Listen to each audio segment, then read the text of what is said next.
பகவான் பேரை சொல்லி ஒருத்தர் கோயிலுக்குள்ளே போனார். கருவறைக்குள்ள என்ன அர்த்த மண்டபத்தில் கூட இடம் கிடையாது நம்மளுக்கு. அதே சமயம் அவரை அம்பேத்கர் ராஜ்யசபா எம்பியாக உட்காந்து வச்சுருக்காரு. இவங்க இப்படி தான் பக்தியாக இருந்தால் இடம் கொடுப்பாங்க அப்படின்னு சொல்லிட்டு நம்ம ஜனாதிபதியை மேலே உட்காத்தி வச்சாங்க.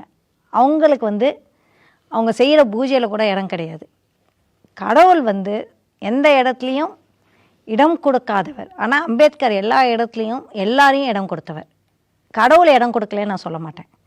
கடவுள் பெயரால் இவங்க செய்யும் அரசியல் யாரையுமே சமமாக நடத்தாது.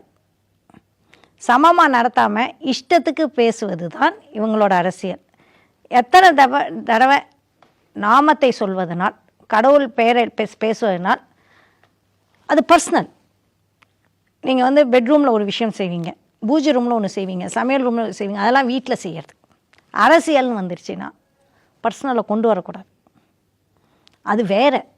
அங்கே பெண்கள், ஆண்கள், அத்தனை ஜாதி மக்கள் அத்தனை பேரும் சமம். அதுதான் கான்ஸ்டியூஷன். இந்த சம தர்மத்தை சனாதானம் என்பது கொடுக்கவே கொடுக்காது.